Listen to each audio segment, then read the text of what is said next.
ऐसे दे दे बाहर।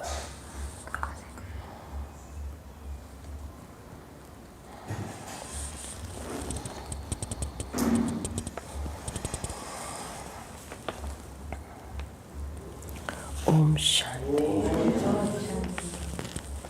Good morning. आज हम सुनेंगे बाबा की 9 तारीख की महावाक्य। आज बाबा ने हम बच्चों को विशेष कहा कि तुम्हारा टाइम बहुत वैल्यूबल है ना। टाइम ना, हम सब का टाइम बहुत वैल्यूबल है, क्योंकि जो टाइम की कदर करता है, टाइम उसकी कदर करता है ना। हर इंसान को दिन रात मिला है, तो उस दिन रात में मेरा दिन और मेरी रात कितना सफल हो रहा है।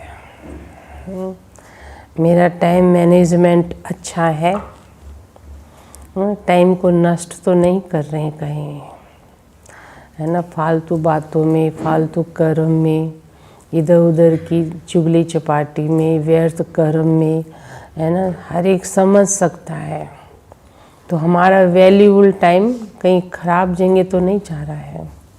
इसलिए बाबती तुम्हारा टाइम वैल्यूबल है, ये समय ही अच्छा चल रहा है, उसको यूज करना है। बाबा ने कहा, मीठे बच्चे, तुम्हारा टाइम बहुत बहुत वैल्यूबल है। तुम्हारा टाइम बहुत बहुत वैल्यूबल है, इसलिए इसे व्यर्थ मत गवाओ ना। इसलिए इसे व्यर्थ मत गवाओ। पात्र को देखकर ज्ञान दान करो। पात्र को देखकर ज्ञान दान करो।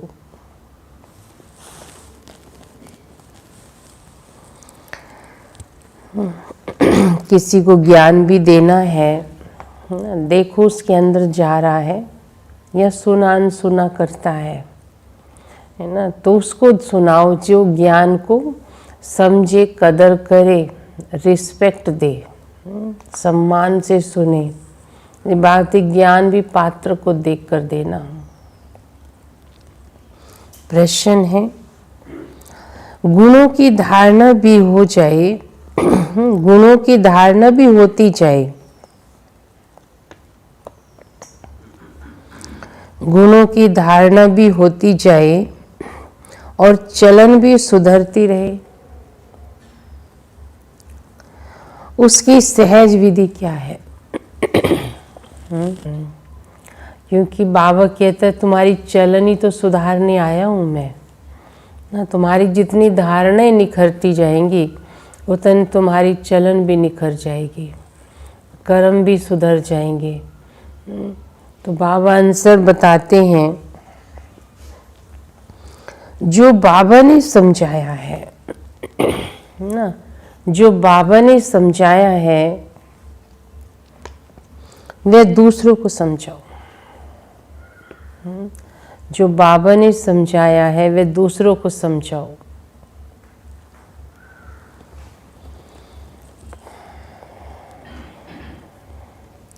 ज्ञान धन का दान करो ना, ज्ञान धन का दान करो,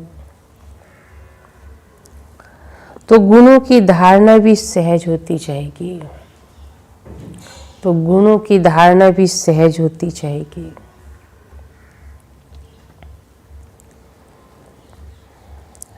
चलन भी सुधरती रहेगी, चलन भी सुधरती रहेगी।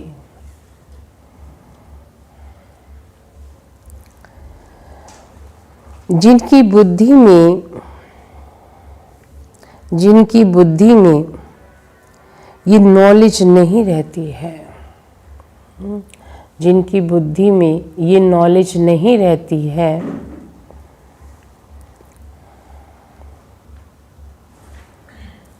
ज्ञान धन का दान नहीं करते, ज्ञान धन का दान नहीं करते, वे जैसे मनहूस हैं, वे जैसे मनहूस हैं।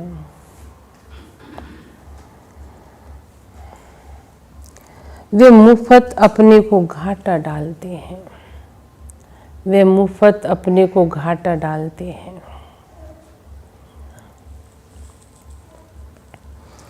तो ये बाबा ने हम बच्चों को गुणों की धारणा भी हो जाए और चलन भी सुधर जाए, उसके लिए ये सहज विधि बताई कि दूसरों को ज्ञान सुनाओ, समझाओ। जितना हम दूसरों को सुनाते हैं तो अपना रिफाइन होता रहता है ना। किसी को कोई भी कर्म है, आपको बार बार करेंगे तो कर्म बड़ा आपको रिफाइन हो जाएगा और आपको सहज नेचुरल हो जाएगा।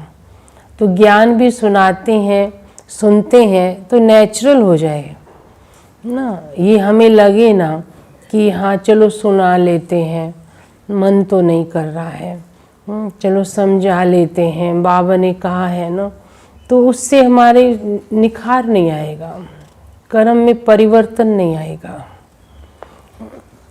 तो ये देखना है।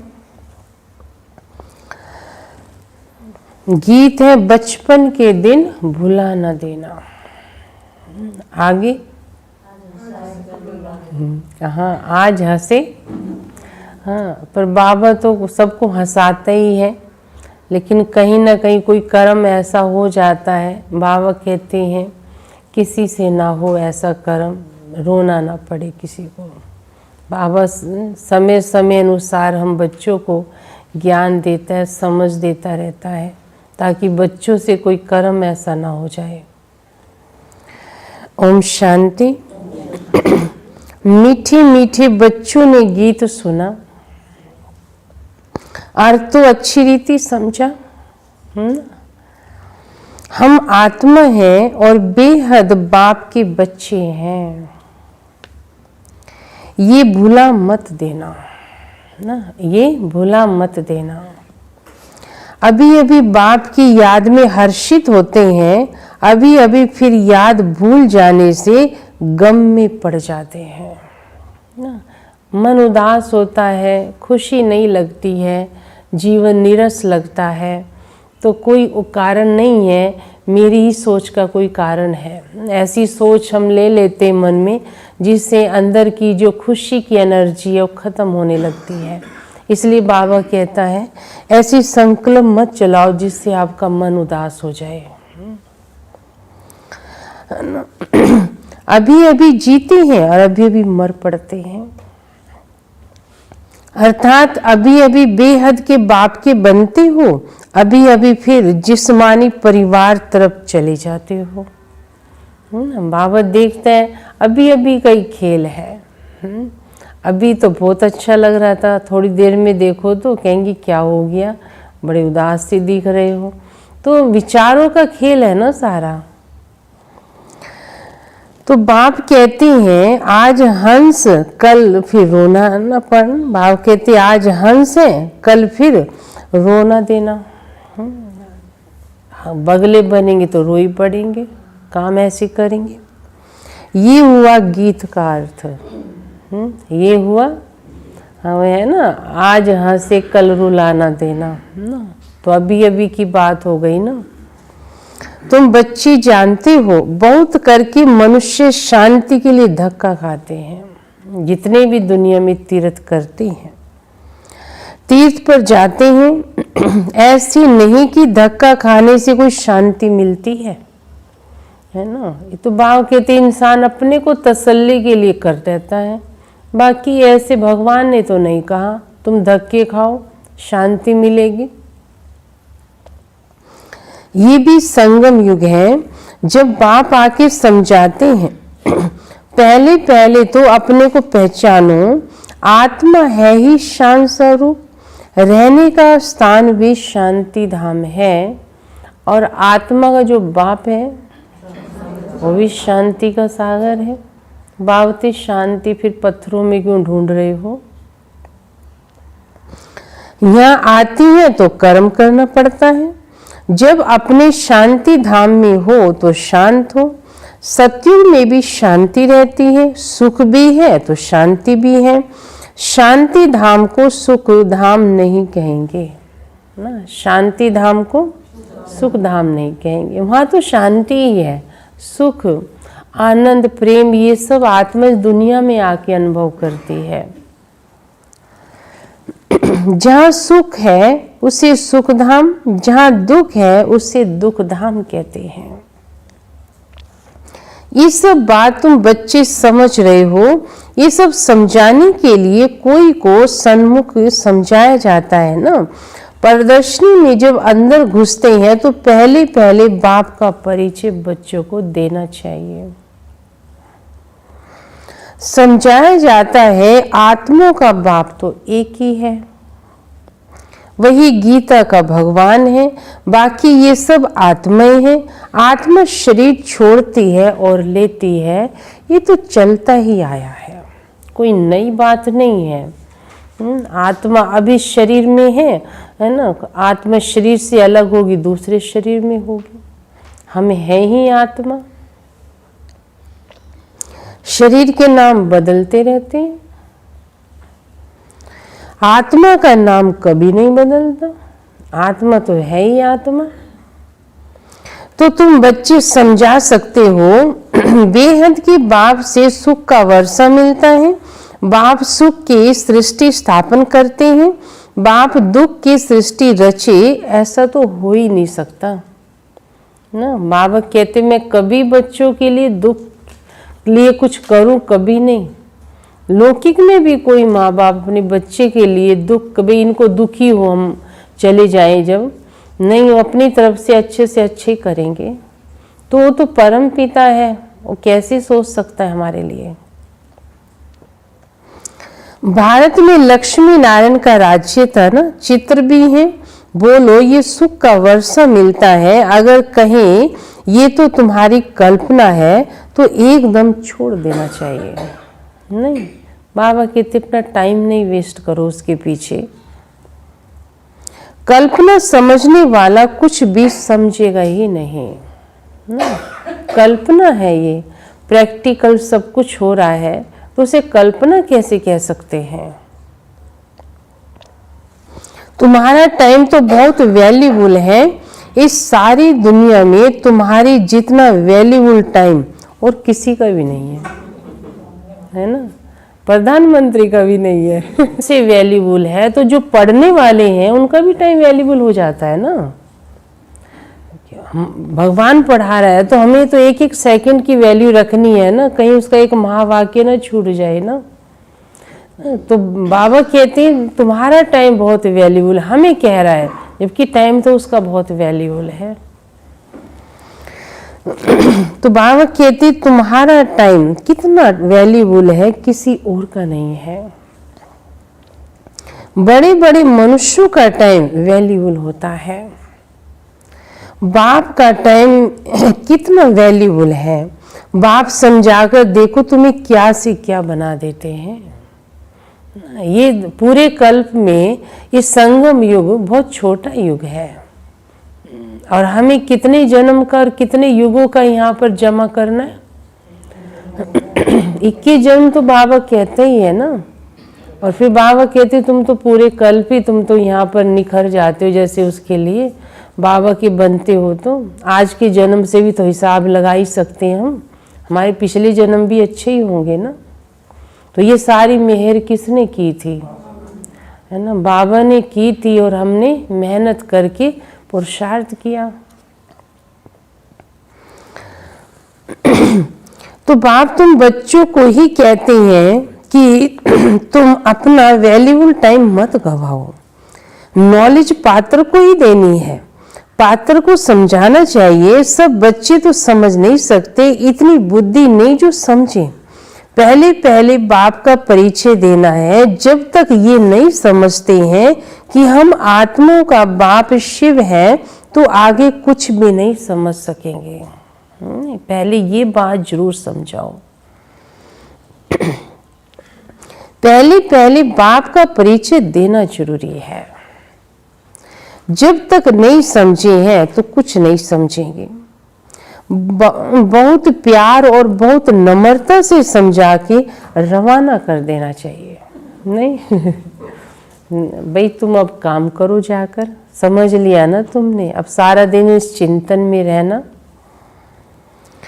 क्योंकि आश्रित संप्रदाय झगड़ा करने में देरी नहीं करेंगे।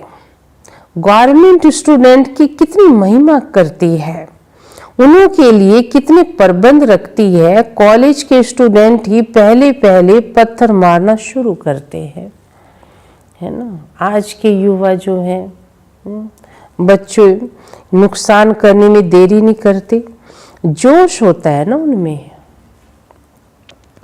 बूढ़े या माताएं तो पत्थर इतना जोर से नहीं मार सकती हैं। हाँ, नुकसान कराना हो किसी को, कुछ भी, स्टूडेंट को पकड़ते हैं, उनसे ऐसा काम कराएंगे। अक्सर करके स्टूडेंट ही शोर डालते हैं, उन्हों को ही लड़ाई के लिए तैयार करते हैं। अब बाप आत्मा को समझाते हैं, तुम उल्टे बन गए हो, अपने को आत्मा के बदले शरीर समझ लेते हो। अब बाप तुमको सीधा कर रहे हैं। कितना रात दिन का फर्क हो जाता है। सीधा होने से तुम विश्व के मालिक बन जाते हो। अभी तुम समझते हो हम आत्मा उल्टे थे, है ना, उल्टे कर्म कर रहे थे, उल्टे इसमें थे, है ना। भगवान की बातों को उल्टा समझ रहे थे। भगवान क्या है समझा ही नहीं, इसलिए बाबा कहते उल्टे जैसे। अब बाप आके आधा कल्प के लिए तुमको सुलटा बनाते हैं, तुम ऐसा कोई काम नहीं करोगे। अल्लाह की बच्ची हो जाते तो विश्व की बादशाही का वर्षा मिल ही जाता है। रावण उल्टा कर देता है तो कला काया सब चट हो जाती है, गिरते रहते हैं। फिर ऐसे काम करेंगे, गिरते रहेंगे, ऊपर नहीं, उन्नति नहीं होगी, पतन ही होता है। फिर राम राज्य और रावण राज्य को तुम बच्चे जानते हो, तुमको बाप की याद में रहना चाहिए। भले शरीर निर्वाह कर्म भी करना है, फिर भी समय तो बहुत मिलता है। कोई जिज्ञासु आदि नहीं है, काम नहीं है, तो बाप कहते हैं तुम्हें मेरी याद में बैठ जाना चाहिए। नहीं, कहीं भी, चाहे घर में है या सेंटर में या ऑफिस में, कहीं भी टाइम है तो अपना टाइम सफल करो। वह है अल्पकाल के लिए कमाई है और तुम्हारी सदा काल के लिए कमाई है। इसमें अटेंशन जास्ती देना पड़ता है ना। बाबा जो बताता है इसमें अटेंशन जास्ती देना पड़ता है। माया घड़ी घड़ी और तरफ ख्यालात को ले आती है, ऐसे ऐसे ख्यालात लाएगी, बैठ के सोचने लग जाते हैं। बाबा कहते तो उठ जाओ वहाँ से, उठ के कोई किताब ऐसी देखो, उसमें कुछ पढ़ो, कोई पॉइंट, कोई मुरली देखो, कोई गीत सुन लो, ताकि उस सोच को हटाना है जो मेरे मन को डिस्टर्ब करती है।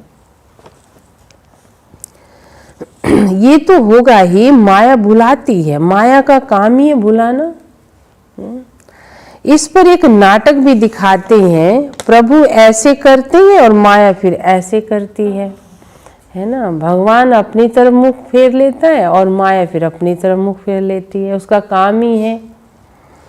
बाप बच्चों को समझाते हैं, माँ में कम याद करते रहो, एक की याद में रहो। इसमें विघ्न तो पड़ेंगे। बाबा कहते योग में ही विघ्न पड़ते हैं, ज्ञान सुनने में तो हम एकांत की आवश्यकता नहीं है, कान सुन लेते हैं। लेकिन बाबा कहते हैं तुम जब मुझे याद करते हो, एकांत में भी तुम्हारा मन नहीं टिकता, संगठन में बैठते हैं तो भी मन भागता है ना। याद में ही विघ्न डालती है, क्योंकि याद से ही तो मजबूत बनते हैं। तो देखती ना माया कहाँ से मजबूती आ रही है, वहाँ से लिंक हटाने की कोशिश करती है। भारतीय याद में ही विघ्न पड़ते हैं और कोई बात में विघ्न नहीं पड़ते। पवित्रता पर कितनी मार खाते हैं। भागवत आदि में इस समय का ही गायन है। पूतनाएं सूप नखाएं भी हैं, ये सब इस समय की बातें हैं, जबकि बाप आके पवित्र बनाते हैं। उत्सव आदि जो भी मनाते हैं ये सब इस समय के हैं। पास्ट हो गया एक संगम युग, तो उसकी यादगार बातें दुनिया में आज तक मना रहे हैं। उनको ये मालूम नहीं एक संगम युग अभी फिर चल रहा है। ये अब जो करेंगे इसका फिर आने वाले टाइम में मनाएंगे। जो पास्ट हो गया है उनका फिर त्योहार आदि मनाते रहते हैं। यही तो सुनाते त्योहार में, कथाओं में, है ना। था ही तो करते हैं। राम ये कह गए थे ना, ये कहानी आप जितनी भी सुनेंगे ना, था जरूर लगाते हैं। कह रहे हैं ऐसे नहीं, हम तो क्या कहेंगे, बाबा ऐसे कह रहे हैं, है ना। बाबा हम बच्चों को पढ़ाकर ये बना रहे हैं। और भक्ति में क्या सुनेंगे, है ना। था माना पास्ट हो गया। इसलिए बातें, कहानी और जितनी भी हैं सब पास्ट की कहानियां बनती हैं। तो उसका भी त्योहार मनाते, पास्ट की महिमा करते रहते हैं। राम राज्य की महिमा गाते क्योंकि पास्ट हो गया। जैसे क्राइस्ट आदि आए, धर्म स्थापन करके चले गए। फिर क्रिश्चियन क्या कहते, क्राइस्ट ऐसे कहते थे, इब्राहिम ने ऐसे कहा था, बुद्ध ने ये कहा था, भगवान जी ये कह के गए। तो वहाँ सब में यही है। तिथि तारीख भी लिख देते हैं, फिर उनका बर्थडे मनाते आते हैं। भक्ति मार्ग में भी ये धंधा आधा कल्प चलता है। सत्युग में ये होता नहीं, ये दुनिया खत्म हो जानी है। ये बातें तुम्हारे में बहुत थोड़े हैं जो समझते हैं। बाप ने समझाया है, सब आत्माओं को अंत में वापिस जाना ही पड़ता है। सत्युग में सिर्फ हम ही आएंगे, सभी आत्माएं तो नहीं आ सकती हैं। जो कल पहले आए थे वही नंबरवार आएंगे, वही अच्छी रीति पढ़कर और पढ़ा भी रहे हैं। जो अच्छा पढ़ते हैं वे नंबरवार ट्रांसफर होते हैं। अच्छा पढ़ते हैं, नंबरवार ट्रांसफर होते हैं। तो अच्छों की हर जगह आवश्यकता होती है।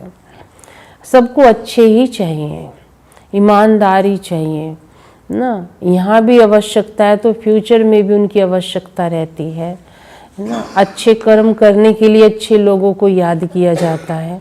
इसलिए बाबा कहता, तुम बच्चों को मैं ऐसा बना रहा हूँ ना, तुम्हारी आवश्यकता सब जगह पड़ती है। देखो कोई भी काम है दुनिया में ब्राह्मणों के द्वारा कराते हैं, तो कौन से ब्राह्मण थे ये पता नहीं ना उनको, कौन से ब्राह्मणों ने अच्छे काम किए थे, सच बोला था।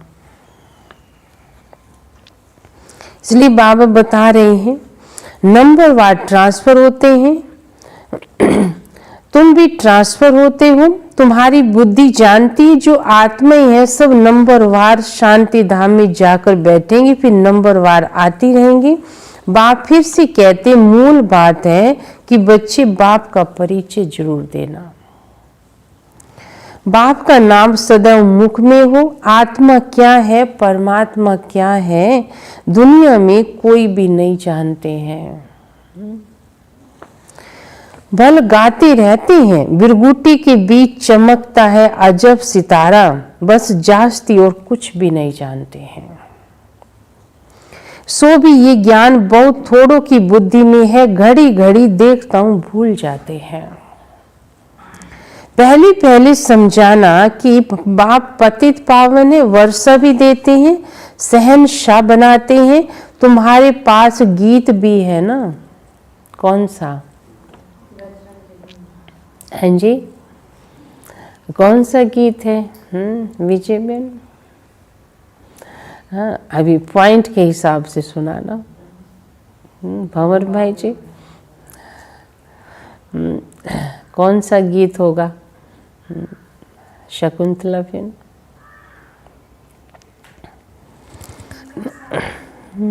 आखिर वह दिन आया आज ना, आखिर वह दिन आया आज,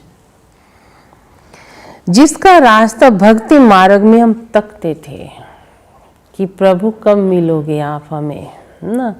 हाँ, भगवान एक क्षण दर्शन दे दो, है ना।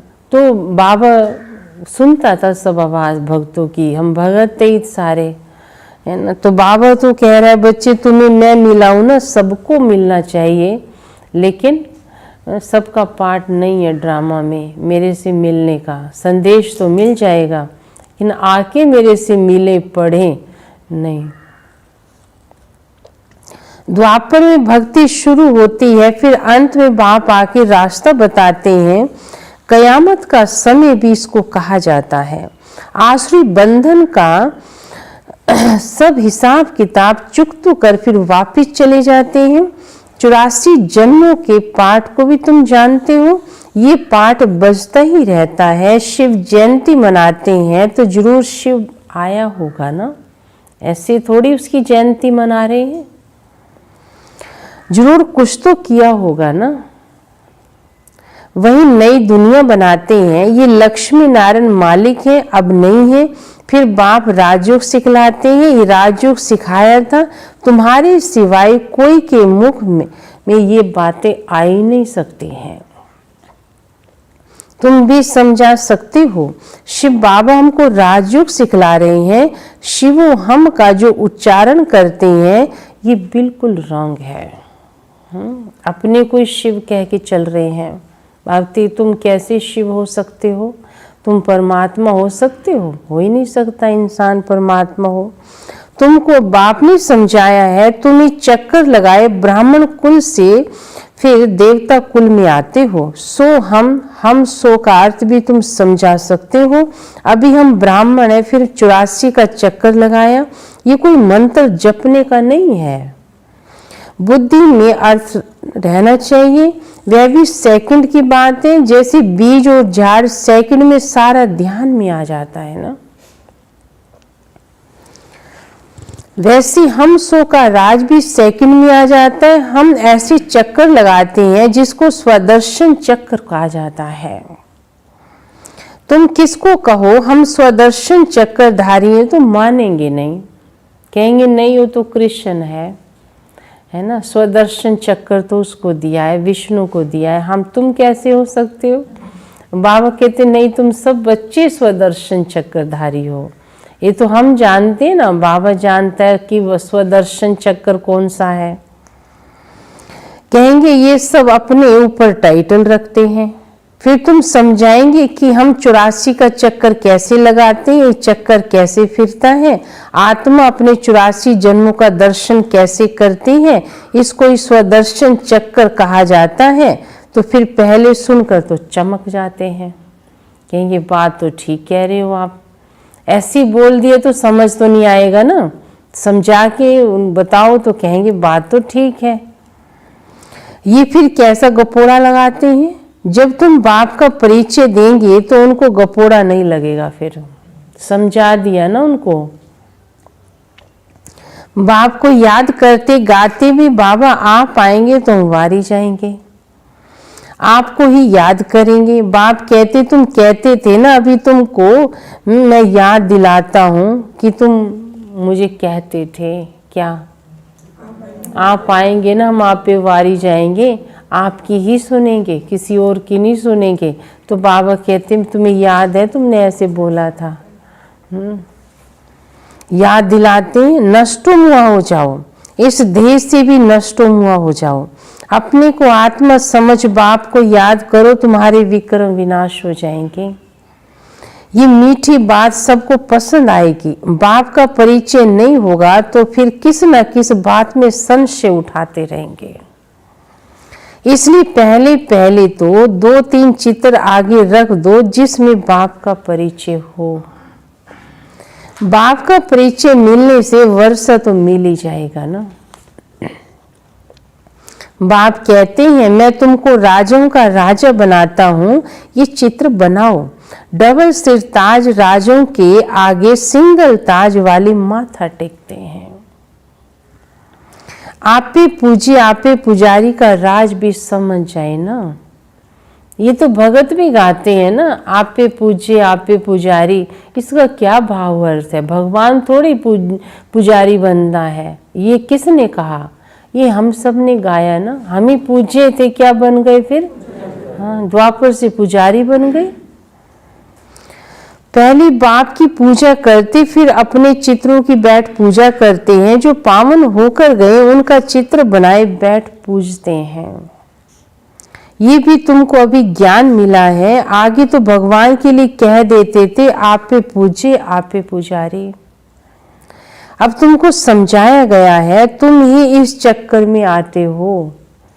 बुद्धि में ये नॉलेज सदैव रहती है, फिर समझाना भी तो है ना। सिर्फ बुद्धि में नहीं रखना है ना, क्या करना है? समझाना है। कहते ना धन दिए धन ना फूटे। ज्ञान का धन जितना बांटोगे ये बढ़ेगा।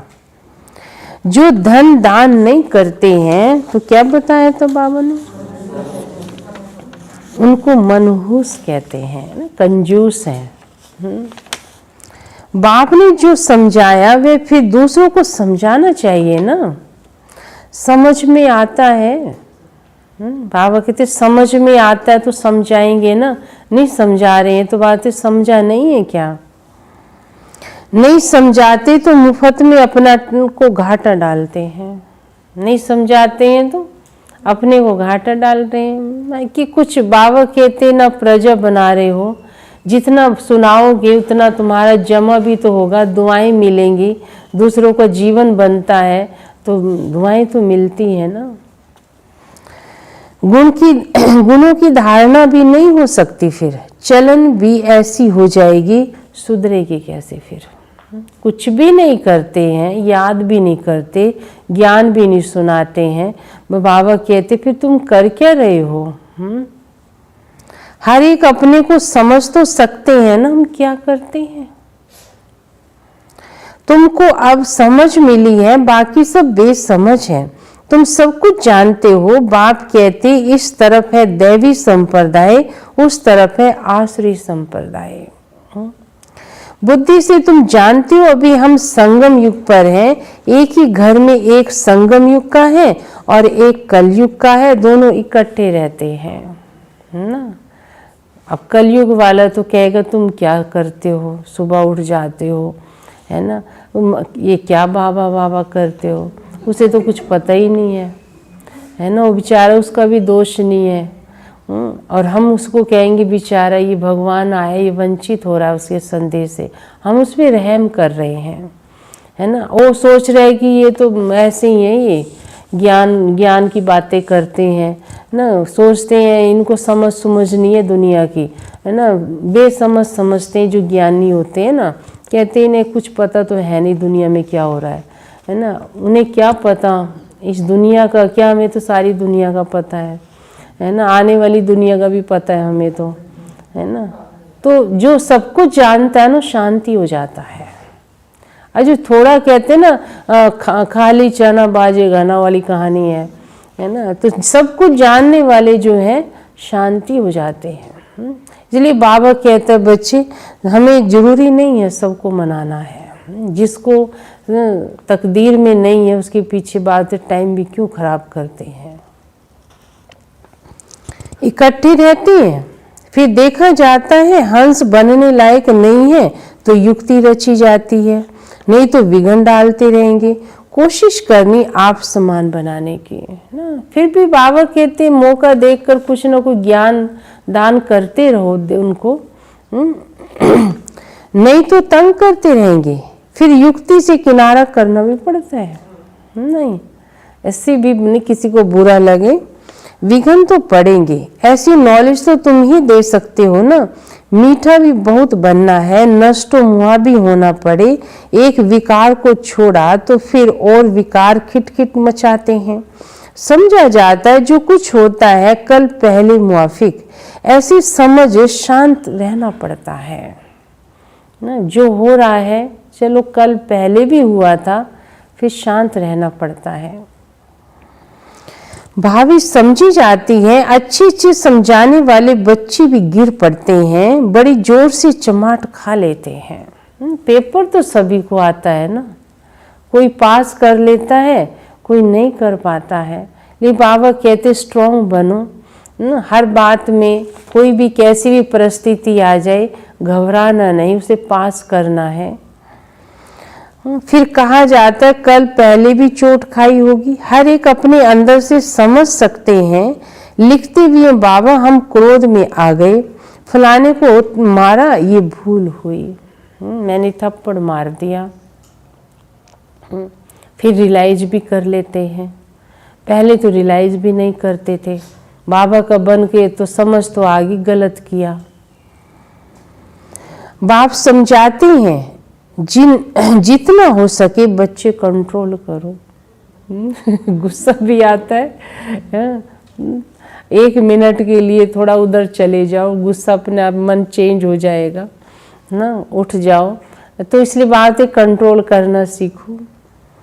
कैसे कैसे मनुष्य हैं बात मत पूछो। मैं कई ऐसे काम करते ना गुस्सा ही दिलाते रहते हैं, है ना। समझाओ तो भी ऐसा काम करेंगे, है ना। तो उनका जैसे उनकी आदत ही बन गई है। सुधर तो जाना चाहिए ना, कई सुधर भी जाते हैं। भाई ये बार बार कहते हैं हमें ठीक होना है, कई कहते हैं इनका काम है बोलना और हमारा काम है करना। उन्होंने ऐसा पाठ पढ़ लिया है तो सुधरेंगे वो, ऐसे नहीं सुधरते। इसलिए अपने आप को ही सुधार लो फिर। ऐसा भी होता है, सब तरह के इंसान हैं, कैसे कैसे मनुष्य हैं। अबलाओं पर कितने अत्याचार करते हैं। पुरुष बलवान होते हैं, स्त्री अबला होती है। बाप ही तुमको ये गुप्त लड़ाई सिखलाते हैं जिससे तुम रावण पर जीत पाते हो। ये लड़ाई कोई की बुद्धि में नहीं है, तुम्हारे में भी नंबरवार हैं जो समझ सकते हैं। ये बिल्कुल नई बात है, अभी तुम पढ़ रहे हो सुखधाम के लिए। बाबा पढ़ाई पढ़ा रहे हैं सुखधाम के लिए। ये भी अभी याद है, फिर भूल जाएगी तुमको। तुम पढ़ रहे हो, है ना, भगवान पढ़ा रहा है, फिर भूल जाओगे। अभी याद है। मूल बात है याद की यात्रा, यात्रा से हम पावन बन जाएंगे। याद जितना भी याद होगी उतना पावन बनती जाएगी आत्मा। अच्छा मीठी मीठी सिक्की लदे बच्चों प्रति माता पिता बाप दादा का याद प्यार और गुड मॉर्निंग। रूहानी बाप की रूहानी बच्चों को नमस्ते। हम रूहानी बच्चों के रूहानी बाप दादा को प्यार, गुड मॉर्निंग और नमस्ते। धारणा के लिए मुख्य सार है। पहला है कुछ भी होता है, कुछ भी होता है तो भावी समझ शांत रहना है। भावी समझ शांत रहना है, क्रोध नहीं करना है। नहीं, क्रोध नहीं करना है।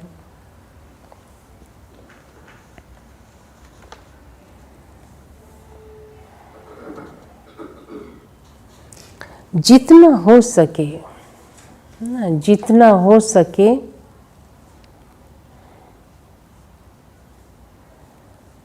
अपने आप को कंट्रोल करना है। अपने आप को कंट्रोल करना है।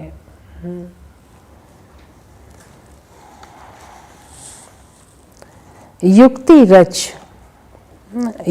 रच आप समान बनाने की कोशिश करनी है ना। युक्ति रच आप समान बनाने की कोशिश करनी है।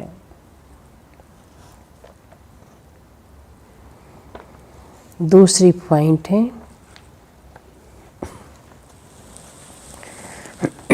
बहुत प्यार और नम्रता से, बहुत प्यार और नम्रता से सबको बाप का परिचय देना है।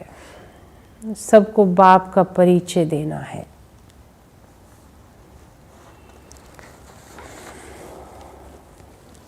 सबको ये मीठी मीठी बातें सुनाओ। कौन सी मीठी मीठी बातें बताई ना बाबा ने? कौन सी सुनाओ मीठी मीठी बातें? हैं जी? हाँ, बाबा जो सुना रहे हैं ना, ये मीठी मीठी बातें सबको सुनाओ। अपने को आत्मा समझ बाप को याद करो। अपने को आत्मा समझ मुझे याद करो। इस देह से नष्ट मुआ हो जाओ। इस देह से नष्ट मुआ हो जाओ। मुँह बाबा कहते कोई भी नुकसान करता है, चाहे देह का है या किसी देहधारी का है ना, बाबा कहते हैं ज़्यादा टू मच भी जब उसमें नहीं जाना चाहिए। आप ज़्यादा जितना देह शरीर की तरफ ध्यान देंगे ना, आपको कहीं ना कहीं दर्द फील होगा। ध्यान तो देना है, ऐसे नहीं है कि दवाई नहीं खानी है, खिलाना भी है, इसको सब कुछ करना है। लेकिन टू मच है, जिस उंगली कट गई तो सारा दिन उसी पे ध्यान लगा पड़ा है ना। थोड़ा सा दर्द हो गया तो सारा काम छोड़ के बस यही वर्णन चल रहा है, क्या करूं, मेरे तो ये हो गया, मुझे ये। इसको कहते टू मच देह से लगाओ, है ना। कब किसी से कभी बात करेंगे, है ना, और कुछ सब बात भूल जाएंगे। आपको क्या बताऊं, मुझे बहुत दर्द हो रहा है सिर में, मेरे हाथ में दर्द हो रहा है, मुझे नींद भी नहीं आई। जिससे भी एक को सुना ली, दो को सुना ली, सारे दिन इसका ही जाप करे जा रहे हो आप, तो इस बात देह से इतना लगाव है, इसलिए ध्यान रखो। बाकी इतना नहीं, बाबा कहते हैं नष्ट मुहा बनना, विधेयी बनने का अभ्यास करो। जितना विधेयी बनते जाएंगे ना, बीमारियां भी भागती जाएंगी, खत्म हो जाएंगी। वरदान है नम्रता रूपी कवच द्वारा, नम्रता रूपी कवच द्वारा व्यर्थ के रावण को जलाने वाले, व्यर्थ के रावण को जलाने वाले सच्चे स्नेही सहयोगी भव। सच्चे स्नेही सहयोगी भव। नम्रता रूपी कवच द्वारा व्यर्थ के रावण को जलाने वाले सच्चे स्नेही सहयोगी भव। कोई कितना भी आपके संगठन में कमी ढूंढने की कोशिश करे, लेकिन जरा भी संस्कार स्वभाव की टक्कर दिखाई ना दे ना। कोई होते हैं ना, कई चेक करते हैं ये कैसे रहते हैं, घर परिवार में भी आएंगे ना, कोई भी बाबा कहते आप ब्राह्मणों को भी चेक करने के लिए आएंगे ना, तो बाबा कहते कहीं भी स्वभाव संस्कार की टक्कर ना हो। ज्ञानी ज्ञानी की बातें कोई अज्ञानी को सुनाता है, वो कहेंगे तुम दोनों ज्ञान सुनने जाते हो, तुम फिर ऐसी बात करते हो, तो उसने क्या उठाया, है ना। तो बाबा के नज़दीक तो नहीं आएगा ना, ज्ञानी ज्ञानी की गलानी कर रहा है बैठ के उसके सामने। इसलिए बाबा कहते हैं स्वभाव संस्कार की टक्कर दिखाई ना दे। कोई कितनी भी हमारी कमी ढूंढने की कोशिश करे, अगर कोई गाली भी दे, इंसल्ट भी करे, आप सेंट बन जाओ। क्या बन जाओ? सेंट बन जाओ। अगर कोई रॉन्ग भी करता तो आप राइट रहो। नहीं, कोई गलत कर रहा है, गलत बोल रहा है, तो आप भी उसके साथ गलत हो गए। कोई टक्कर लेता है तो भी आप उसे स्नेह का पानी दो। ये काम करना है ना, प्रैक्टिकल। जब ये ऐसा सीन सामने आता है ना, उस समय पता चलता है कि मैं क्या हूँ, है ना। सुनना तो अच्छा लगता है, ये क्यों, ऐसा क्यों, ये संकल्प करके आग में तेल मत डालो। हाँ, ऐसे भी होता है ना, एक ने मारा कहते और मारो उसको, तीसरा हाँ वो मारो, ये बहुत गलत है, मारो उसको। सब में क्या भड़का रहे हो, आग डाले जा रहा है। और जब बाद में एक शांत व्यक्ति आए, कहते क्या हो, है ना, जो मार रही थी जिसको, उसकी तो कोई गलती नहीं निकली, फिर बाद में कहने लगे हमने गलत मारा इसको। तो ऐसे भी होता है। बाबा कहते हैं हर बात को सोचो समझो, ऐसे बिना कहे किसी के कहने से लग गए ऐसी क्यों ये संकल्प करके आग में तेल नहीं डालो। नम्रता का कवच पहन कर रहो। जहाँ नम्रता होगी वहाँ स्नेह और सहयोग भी अवश्य ही होगा ना। स्नेह और सहयोग अवश्य मिलेगा उनको। स्लोगन है, मेरेपन की अनेक हद की भावनाएं, मेरेपन की अनेक हद की भावनाएं एक मेरे बाबा में समा दो, एक मेरे बाबा में समा दो। मेरेपन की अनेक हद की भावनाएं एक मेरे बाबा में समा दो ना। सब जो मेरेपन की अनेक हद की भावनाएं हैं ना, मेरा मेरा मेरा जो हद बागते हद में मत जियो ना, मैं तुम्हें बेहद में लेने आया हूँ ना। तो मेरे बाबा में समा दो, क्योंकि बाबा ही मेरा संसार है बस, और कहीं जाने की आवश्यकता नहीं है। ओम शांति। ये थे बाबा के आज के 9 तारीख के महावाक्य।